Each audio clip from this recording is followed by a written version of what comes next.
सुत हनुमान महाराज की जय। शांती ब्रह्म एकनाथ महाराज की जय। वसुदेव हरी। श्री गणेशाय नमः। श्री सरस्वती नमः। श्री सद्गुरु रामचंद्राय नमः। रणिदंडोनी रावणासी सावध करावे सुमित्रासी। राम झाला ती स्नेहेसी जीवी जीवासी जीवना। लोकाभिरामं रणरंगधीरं राजीवनेत्रं रघुवंशनाथं कारुण्यरूपं करुणाकरन्तं श्रीरामचन्द्रं शरणं प्रपद्ये। मनोजवं मारुततुल्यवेगं जितेन्द्रियं बुद्धिमतां वरिष्ठं वातात्मजं वानरायुधमुख्यं श्रीरामदूतं शरणं प्रपद्ये। नागेन्द्रहराय त्रिलोचनाय भस्माङ्गरागाय महेश्वराय नित्याय शुद्धाय दिगंबराय तस्मै नकाराय नमः शिवाय। शरदिन्दु समाकार परब्रह्मस्वरूपिणी वस्त्रपीठ निलये सरस्वती नमोस्तुते। असो श्रोते मायबापांच्या चरणारविंदी नतमस्तक होऊन कथेला प्रारंभ। दुसऱ्या अध्यायाला सुरुवात झालेली आहे। रामचंद्र प्रभू रावणाला मारण्यासाठी गेले, परंतु रावण त्या रणांगणाला पाठ लावून पळून गेला आणि पळत्याच्या पाठी जाऊन ही रघुवंशाची रीत नव्हती, रघुवंशाचा धर्म नव्हता। पळालेल्याच्या पाठीमागे लागायचं नाही किंवा पाठीमागून त्याला बाण मारायचा नाही, असा त्यांच्या वडिलोपार्जित वचन होता आणि वडिलोपार्जित परंपरा होती। अशा असणारे रामचंद्र प्रभू आपल्या भावाचा प्राण वाचवण्यासाठी ज्या ठिकाणी लक्ष्मण भैयाला आणलेलं होतं त्या ठिकाणी रामचंद्र प्रभू येऊन उभे टाकलेले आहे। राम जगते जीवन राम जीवाचे चितघन सकात्मा रामापन राम परिपूर्ण परब्रह्म। राम कोण आहेत? सगळ्याच्या आत्म्यामध्ये बसणारे राम आहेत, चराचरामध्ये वावरणारे राम आहेत, कारण वृक्षाचेही पाणी हरे ज्याची सत्ता असे असणारे राम आहेत। रामाशिवाय कोणी नाही। जर आपल्या आत्म्यातला राम निघून गेला तर आपण राहू शकेल का? नाही। सगळ्याच्या आत्म्यामध्ये रामाचं वास्तव्य आहे। असे असणारे कृपाळू राम आपल्या भावाचा प्राण वाचवण्यासाठी आणि आपल्या प्राणाची आता कोणाकडे भीक मागतील पाहू।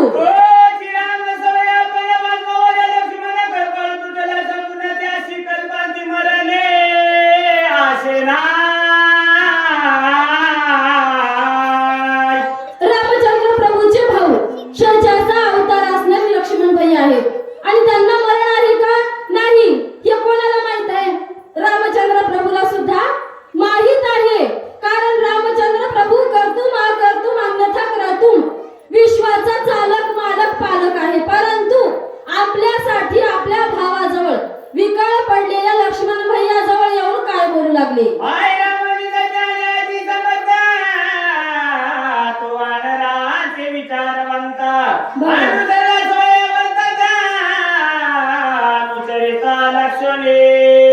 मागे गेलेला भूतकाळ, आता असणारा वर्तमान काळ आणि पुढे येणारा भविष्य काळ हे सगळं काही त्याच्या हातामध्ये होतं। हे सगळं घडवण्याचं सामर्थ्य त्याच्याकडे होतं, परंतु मनुष्य विटंबन ज्या देहामध्ये आपण आलेलो आहोत, मनुष्य सामान्य मनुष्याचा अवतार आपण धारण केलेला आहे आणि त्या मनुष्याच्या अवताराचा धर्म निभावण्यासाठी, त्याच्या धर्माचं अनुकरण करण्यासाठी, अनुसरण करण्यासाठी रामचंद्र प्रभू आपल्या वानराच्या विचारामध्ये, कारण त्यावेळी रामचंद्र प्रभू वानरासोबत होते आणि वानरासारखंच विटंबन करत होते म्हणतात। आय भूत भविष्य वर्तमान सर्वै जाणे रघुनंदनाय। तरी मनुष्य नाटक विभांडना सव्यापना दाविता। सगळ्यांना माहित होतं रामचंद्र प्रभू कोण आहेत, जगाचे मालक आहेत, परंतु आपल्याला सगळं नाटक दाखवायचं होतं। लीलाधारी भगवंत आपल्या भावाकडे बघून काय करत होते? आय विकळ देखुनी लक्ष्मण बरोबर जाणून भविष्याचे चिन्ह। करेला पान तोही लक्षणावा धारा.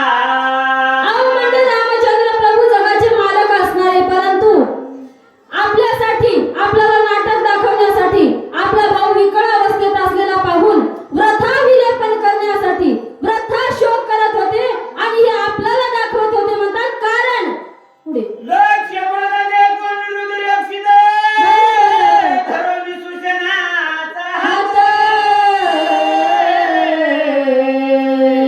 बंधुसने हे कळवळी काय बोलता श्रीराम. आपला भाऊ रणांगणामध्ये विकळ अवस्थेत पडलेला आहे. शक्तीनं भेदन केलेलं आहे त्याच्या शरीराचं, त्याच्या हृदयामध्ये शक्ती भरलेली आहे. आणि असा विकळ पडलेला भाऊ बघितल्याच्या नंतर रामचंद्र प्रभू अति दुःखी झाले. कारण आपला भाऊ आता वाचू शकत नाही. वाचते की नाही हे प्रभूला माहित होतं, देवाला माहित होतं, परंतु आपल्याला दाखवायचं होतं. कारण देव आपला अवतार कार्य कसं आहे हे कोणाला कळू देत नाही. म्हणून काय म्हणत होते, सुशेनाचा हात धरत होते आणि रडत रडत आपल्या भावाच्या प्राणाची भीक सुशेनाकडे रामचंद्र प्रभू मागत होते. प्राण परिसादी गजान सत्सकादान. बरं. प्राण परिसा सकादान सका बंधू लक्ष्मण माझे एकले सानुले. सवळे प्राण मांडिले. अहो म्हणजे माझ्या प्राणापेक्षा मला प्रिय असणारा माझा सखा भाऊ, माझा लक्ष्मण मला या रणांगणामध्ये एकट्याला सोडलेला आहे. अहो मी त्याच्यावर मोठा आहे, परंतु तो लहान असून मला सोडून जात आहे. त्याला प्रयाण परदेशामध्ये मांडलेला आहे. रामचंद्र प्रभू शोक करत होते. सखे बंधू दोघे जाणार येर येराचा आश्रय धरून वना निघालो आपण पितृवचन पाळावया. काय बोलत होते रामचंद्र प्रभू? म्हणत होते आम्ही दोघजण सख्य भाऊ होतो आणि या वनामध्ये आम्ही दोघजण भाऊ आलो होतो. दोघं आलते भाऊ शिंदे सहित आले होते. रामचंद्र प्रभू कशा प्रकारे विलाप करत होते, आम्ही दोघं भाऊ या वनामध्ये आलो होतो आमच्या वडिलांचं वचन पाळण्यासाठी, परंतु आता माझा भाऊ मला सोडून जात आहे. अशा प्रकारे दुःख रामचंद्र प्रभू करत होते. वचन ऐक सुशेना लक्ष्मणे वेचलिया प्राण. मज चढ नाही विज प्राण. हे राजाना काय चाडा. सुशेन वैद्यजी ऐका म्हणले माझं वचन, माझं बोलणं नीट लक्ष द्या. जर माझा भाऊ या युद्धामध्ये आता विकळ अवस्थेमध्ये तर पडलेला जाईल, जर मला जर सोडून गेला तर मला माझ्या प्राणाची चाड नाही. कारण माझा भाऊ असणारा मला सोडून जात आहे. मी माझ्या शरीराची, माझ्या देहाची काय चाड करावी? आजचा भाऊ म्हणला नसता, परंतु जगाचा मालक असणारा रामचंद्र प्रभू या रणांगणामध्ये सुशेनाला सांगत होता. पाय बुडाले घाले विले बुडाले माझे बरबसले बुडाले माझे यश बंधू सोममेव अंतरला. माझं शौर्य, माझं वीर्य, माझं धैर्य जे काही या युद्धामध्ये बुडालेलं आहे. कारण मी जे काही सर्वस्वरूप होतो ते सगळं काही माझं धैर्य, वीर्य, शौर्य जे काही होतं ते माझ्या भावामुळे होतं. मी या रणांगणामध्ये काहीच नाही म्हणजे माझ्या भावाच्या पराक्रमामुळे मी हे रण जिंकले असतं, परंतु आज माझा भाऊ मला सोडून जात आहे. त्याच्यामुळे आज मी शून्यामध्ये समाविष्ट झालेला आहे. रामचंद्र प्रभू बोलत होते. पाय बुडाले माझी धरती कीर्ती बुडाली माझी धैर्य शक्ती बुडाली माझी कर्म ख्याती बंधू निश्चिती अंतरला. आज माझी धरती, कीर्ती, शौर्य, शक्ती सगळं काही बुडालेलं आहे. कारण शक्ती कोणाकडे होती? लक्ष्मणाकडे होती. लक्ष्मणाच्या शक्तीच्या बळावर आज काही जे मी करत होतो ते माझ्या भाऊ पाठीराखा होता म्हणून हे करत होतो. कारण पाठीमागं कोणीतरी पाठ राखायला असल्याशिवाय माणूस कोणतीही हिंमत करू शकत नाही. आणि माझी पाठ राखणारा माझा भाऊ आज मला सोडून जात आहे म्हणजे म्हणून हे सगळं रणमाला माझ्यासाठी काय आहे? शून्य आहे. म्हणून मी हे काही करू शकणार नाही. माझं सर्व काही आज बुडालेलं आहे. मी शून्यत्वामध्ये समाविष्ट झालेलो आहे. असं लक्ष्मण दादाकडे विकळ अवस्था लक्ष्मण दादाची पाहून रामचंद्र प्रभू बोलत होते. नेत्र येत से अंधारी बरं. गात कापी थर थरी धनुष न धरवे करी आ बंधू निश्चिती अंतरला. अहो काय म्हणत होता? माझी वाचा गळून जात आहे, माझं शरीर चळचळ कापत आहे, माझ्या हातामध्ये धनुष्य सुद्धा धरवले जात नाही. कारण रामचंद्र प्रभूचा भाऊ आज रणांगणामध्ये विकळ अवस्थेमध्ये पडलेला होता आणि तो जर पडलेला आहे तर मला माझ्या प्राणाचं सुद्धा काही वाटत नाही. आज माझं सगळं काही क्षीण आहे. आज जो काही मी रामचंद्र प्रभू या नावाने ओळखला जात होतो ते कोणाकडून म्हणजे माझ्या भावाकडून ओळखला जात होतो. परंतु आज सगळं माझं या रणांगणामध्ये बुडालेलं आहे. रामचंद्र प्रभू बोलत होते.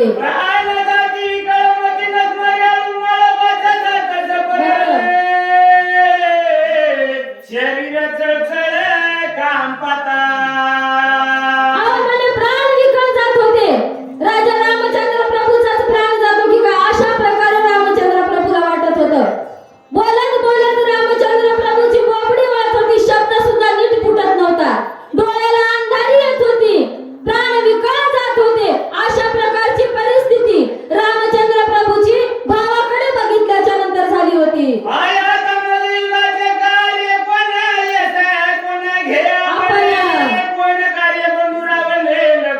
बंधू लक्ष्मण अंतरला.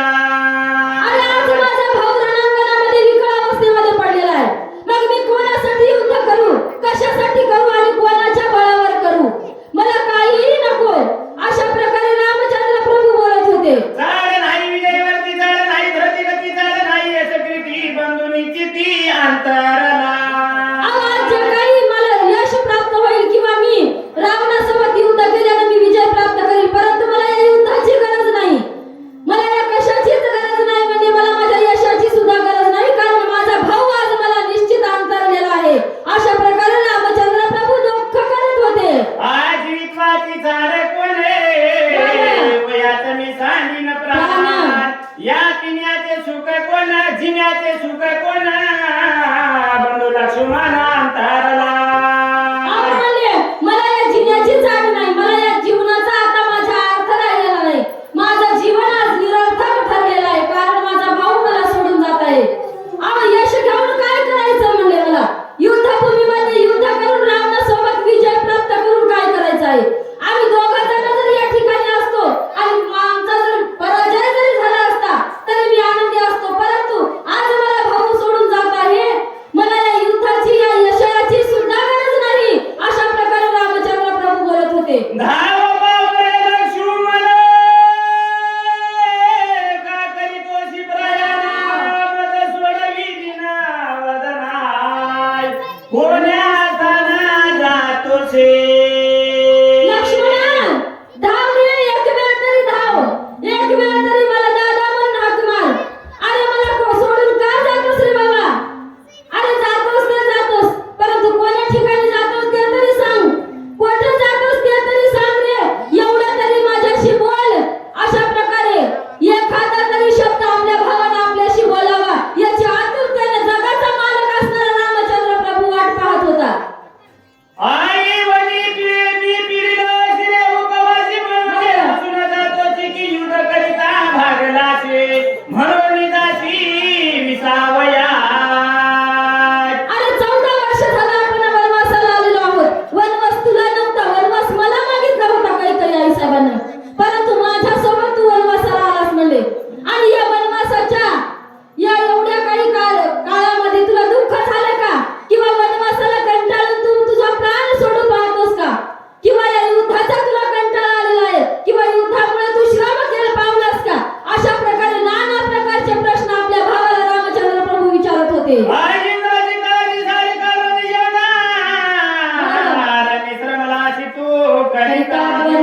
पुंडलिक वरद हरी विठ्ठल श्री ज्ञानदेव तुकाराम पंढरीनाथ भगवान की जय राजादी रामचंद्र भगवान की जय